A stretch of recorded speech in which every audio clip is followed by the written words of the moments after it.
اعوذ باللہ من الشیطان الرجیم بسم اللہ الرحمن الرحیم۔ سامعین و ناظرین کرام، السلام علیکم ورحمۃ اللہ وبرکاتہ۔ جماعت احمدیہ کے دوسرے خلیفہ حضرت مرزا بشیر الدین محمود احمد رضی اللہ تعالیٰ عنہ کی ملی خدمات پر پروگرامز پیش کرنے کا سلسلہ جاری ہے۔ یہ کہ آپ نے متحدہ ہندوستان میں مسلمانوں کے حقوق کے تحفظ کے لیے، ہندو مسلم اتحاد کے لیے اور قیام پاکستان کے لیے سخت محنت کی، اور نیز یہ کہ آپ کی مسلسل درد بھری دعاؤں، انتھک محنت اور جماعت احمدیہ مسلمہ کی قربانیوں سے پاکستان مارد وجود میں آیا۔ اس سے قبل اس مضمون پر 7 پروگرامز پیش کیے جا چکے ہیں۔ یہ سلسلہ کا 8واں پروگرام ہے۔ خاکسار اس پروگرام کے اصل مضمون کو آگے بڑھانے سے قبل بطور خاص ایک ضروری بات بیان کر رہا ہے۔ یہ کہ خاکسار کے پروگرامز پر بعض غیر جماعت مسلمان بھائی بعض عجیب و غریب، ناپسندیدہ، بلا دلیل آراء کا اظہار کر رہے ہیں، جبکہ خاکسار تاریخ اور حقائق کی روشنی میں اپنے پروگرامز پیش کر رہا ہے۔ اب تک حضرت خلیفۃ المسیح ثانی رضی اللہ تعالیٰ عنہ کی ملی خدمات پر جو پروگرامز پیش کیے گئے ہیں، ان کا بنیادی ماخذ تاریخ احمدیت ہے، اور کسی قوم کے حالات اور واقعات سے تاریخ تیار ہو رہی ہوتی ہے، اور آج کے زمانہ میں ہر واقعہ اخبارات اور رسائل میں محفوظ ہوتا چلا جا رہا ہے، اور کسی بھی ملک کی حکومت، بالخصوص حکومت پاکستان، جماعت احمدیہ کو مستند دستاویز کے بغیر تاریخ مرتب کرنے کی اجازت نہیں دے سکتی۔ ہمارے جن غیرت جماعت مسلمان بھائیوں نے احمدیت مخالف ماحول میں جنم لیا اور پرورش پائی اور تعلیم پائی، وہ محض بھیڑ چال کے طور پر احمدیت دشمنی کو نسلاً بعد نسلاً آگے منتقل کرتے چلے جا رہے ہیں، جبکہ حقیقت یہ ہے کہ حضرت بانی سلسلہ علی احمدیہ مرزا غلام احمد قادیانی، امام مہدی و مسیح موعود علیہ السلام کے ہاتھوں اللہ کے حکم سے جو روحانی بیج بویا گیا، وہ ناموافق شدید موسموں میں پودا بنا اور پھر شدید طوفانوں میں تناور درخت بنا، اور آج اقوام عالم میں جماعت احمدیہ مسلمہ اسلام کی ایک پرامن علمبردار جماعت سمجھی جا رہی ہے، اور اس کے بالمقابل غیر جماعت مسلمانوں کی کوئی مؤثر آواز نہ ہے، اور پاکستان کے مسلمان بالخصوص مفاد پرست اور کرپٹ ارباب اختیار و اقتدار، سیاستدان اور علماء اقوام عالم میں اسلامی جمہوریہ پاکستان اور اسلام کے مقدس نام کی بدنامی کا موجب بن رہے ہیں، اور ان لوگوں کو یہ سوچنے کا موقع ہی نہیں مل رہا کہ وہ اپنے دنیاوی و اخروی بد انجام کی طرف بڑھ رہے ہیں۔ خاکسار سیدنا حضرت خلیفۃ المسیح ثانی رضی اللہ تعالیٰ عنہ کی ملی خدمات پر تاریخی حقائق کی روشنی میں پروگرامز پیش کر رہا ہے۔ یہ کہ آپ کی رہنمائی میں پاکستان کا مارد وجود میں آنا ممکن ہوا۔ خاکسار کو یہ فکر ہے کہ اپنے اس دعویٰ کو مدلل طور پر بالوضاحت بیان کرنے سے یہ مضمون طول پکڑتا چلا جائے گا۔ خاکسار بیان کرتا ہے کہ اس وقت ہندوستان میں کئی ایک بڑے قابل، ممتاز، نامور اور محنتی مسلمان لیڈر موجود تھے،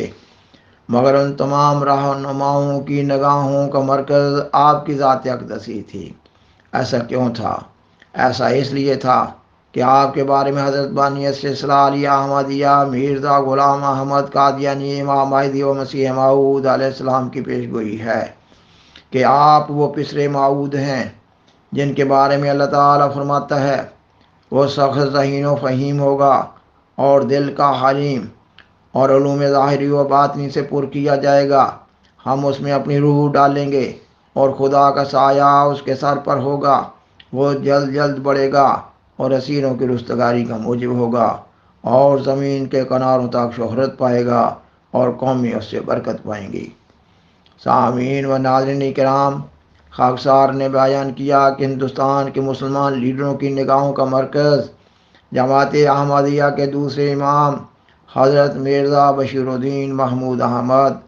رضی اللہ تعالیٰ عنہ کی ذات اقدس ہی تھی۔ خاکسار جب آپ کی ملی خدمات پر طاہرانہ نظر ڈالتا ہے تو بشدت یہ محسوس کر رہا ہوتا ہے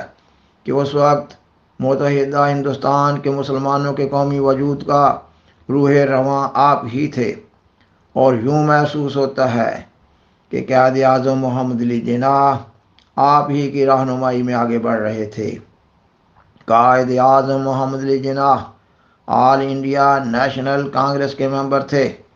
اور کانگریس کے زیادہ تر ممبر ہندو تھے۔ جماعت احمدیہ کے امام ایک عالمگیر مذہبی جماعت کے روحانی رہنما تھے، نہ کہ سیاسی لیڈر، مگر اللہ تعالیٰ نے آپ کی فطرت میں عالم اسلام بالخصوص ہندوستان کے مسلمانوں کی ہمدردی کا جذبہ کوٹ کوٹ کر بھرا ہوا تھا۔ ممتاز ممبران مسلم لیگ آپ سے ہر ممکنہ رہنمائی اور امداد کے حصول کے لیے درخواست کیا کرتے تھے، اور آپ کو نمائندگان مسلم لیگ کے اجلاس میں بلایا جاتا تھا، اور آپ مسلم لیگ کے اجلاس میں خطاب فرمایا کرتے تھے۔ بالآخر قائد اعظم محمد علی جناح بھی مسلم لیگ میں شامل ہو گئے، اور پھر مسلمان فرقہ وارانہ اختلافات کا شکار تھے۔ اس وجہ سے مسلم لیگ باہمی انتشار کا شکار تھی۔ آپ نے مسلم لیگ کو تمام مسلمانوں کی نمائندہ جماعت بنانے کے لیے یہ فارمولہ پیش کیا کہ لفظ مسلمان کی ایک تعریف مذہبی لحاظ سے ہے اور دوسری تعریف سیاسی لحاظ سے ہونی چاہیے۔ آپ نے فرمایا جو مسلمان سیدنا حضرت محمد صلی اللہ علیہ وسلم کا کلمہ پڑھتا ہے اور قرآن مجید کو اپنی شرعیت مانتا ہے اور قرآن مجید کی شرعیت کو منسوخ قرار نہیں دیتا، اسے سیاسی اغراض کے لیے مسلمان قرار دینا چاہیے، اور ایسے مسلمان کے لیے مسلم لیگ میں آنے کے لیے کوئی پابندی نہیں ہونی چاہیے۔ مسلم لیگ کی انتظامیہ کی طرف سے آپ کی اس بات کو بھی مان لیا گیا، اور پھر قائد اعظم محمد علی جناح مخلوط انتخاب کے قائل تھے، جبکہ آپ جداگانہ انتخاب کے داعی تھے۔ بالآخر قائد اعظم محمد علی جناح بھی جداگانہ انتخاب کے قائل ہو گئے۔ سامعین و ناظرین کرام، حکومت برطانیہ کی طرف سے ریفارم سکیم کے تحت 1927 کے آخر میں سائمن کمیشن کو ہندوستان بھجوائے جانے کا اعلان ہوا، یہ کمیشن حالات کا جائزہ لے کر رپورٹ پیش کرے کہ کیا ہندوستان مزید حقوق حاصل کرنے کے قابل ہو گیا ہے کہ نہیں۔ اس کمیشن میں کسی بھی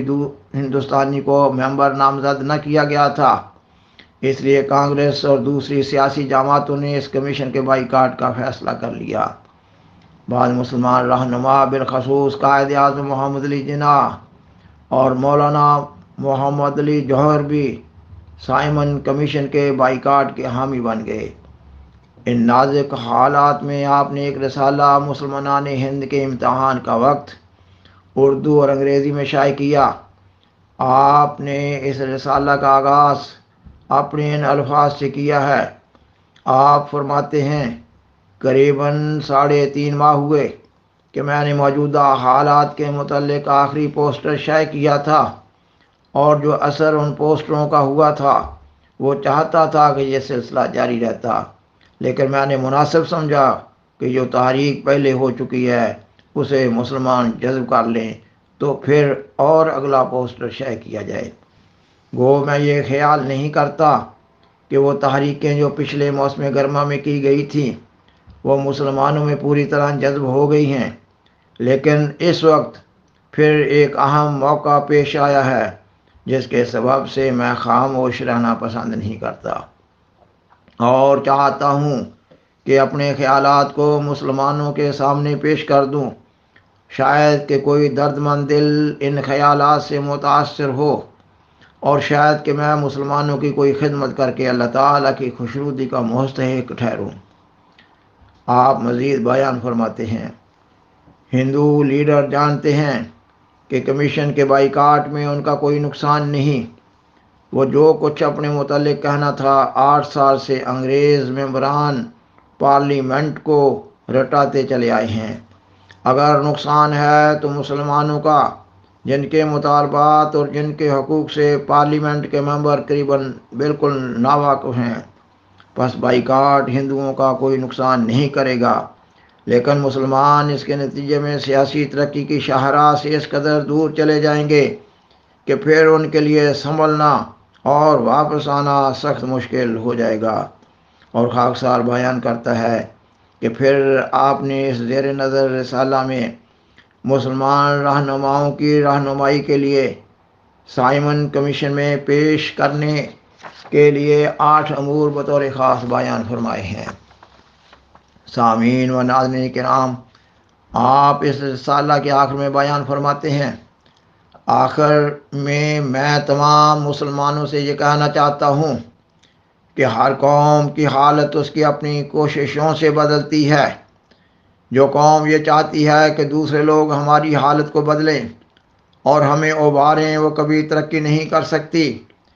کمیشن کا موقع بے شک ایک اچھا موقع ہے اور اس سے ہمیں فائدہ اٹھانا چاہیے، لیکن یاد رکھنا چاہیے کہ دنیا بھر کی کمیشنز ہمیں فائدہ نہیں پہنچا سکتی جب تک ہم پختہ ارادہ اور عقد ہمت کے ساتھ اپنی اصلاح کے لیے خود آپ کھڑے نہ ہو جائیں۔ قانون ہمیں کبھی آزاد نہیں کر سکتا جب تک اقتصادی طور پر اور تمدنی طور پر بھی ہم آزاد نہ ہوں۔ میں نے پچھلے دنوں تحریک کی تھی کہ مسلمان اپنی اقتصادی آزادی کے لیے کوشش کریں، اور الحمدللہ اس تجویز سے ہزاروں جگہوں پر مسلمانوں کی دکانیں کھلیں اور لاکھوں روپیہ مسلمانوں نے کمایا، لیکن میں دیکھتا ہوں کہ پھر اس بات میں سستی ہو رہی ہے۔ بدقسمتی سے مسلمان جب اٹھتے ہیں جوش سے اٹھتے ہیں، مگر پھر جاگ کی طرح بیٹھ جاتے ہیں۔ جب تک مستقل کوشش جاری نہ رہے گی اس وقت تک کامیابی نہ ہوگی۔ پس اگر حریت چاہتے ہو، اگر آزاد زندگی کی تڑپ رکھتے ہو، اگر پھر ایک دفعہ دنیا میں عزت کی سانس لینا چاہتے ہو، تو خدا را ان سستیوں اور بے استقلالیوں کو چھوڑ دو۔ تعاون باہمی کی عادت ڈالو اور نقصان اٹھا کر بھی اپنے بھائی کا فائدہ کرو۔ تب اور صرف تب آپ اپنے مقصد میں کامیاب ہوں گے۔ سائمن کمیشن نہیں بلکہ خود آپ کے انتھک کوششیں اور بے نفس قربانیاں آپ کو کامیابی کے مقام پر کھڑا کر سکتی ہیں۔ اللہ تعالیٰ آپ کے ساتھ ہو۔ خاکسار بیان کرتا ہے کہ جماعت احمدیہ کے مخالفین و معاندین نے مذہبی حقائق کو تو بدلا ہی تھا، جیسا کہ جماعت احمدیہ پر یہ بے بنیاد الزام لگایا جاتا ہے کہ جماعت احمدیہ ختم نبوت کی منکر ہے، اور مخالفین جماعت احمدیہ کی طرف سے پاکستان بننے کی تاریخ کو بھی نہ صرف کلی طور پر تبدیل و مسخ کر دیا گیا ہے، بلکہ جماعت احمدیہ کو غدار وطن اور غدار ملت ٹھہرا کر افراد جماعت پر عرصہ حیات تنگ کر دیا گیا ہے۔ سامعین و ناظرین کرام، یہ مضمون ابھی جاری ہے۔ بالآخر درخواست ہے کہ برائے مہربانی اس پروگرام کو دوسروں سے شیئر کریں اور حاضرہ کرم اس چینل کو سبسکرائب کریں۔ جزاکم اللہ تعالی احسن الجزاء، وآخر دعوانا ان الحمدللہ رب العالمین، والسلام علیکم ورحمۃ اللہ وبرکاتہ۔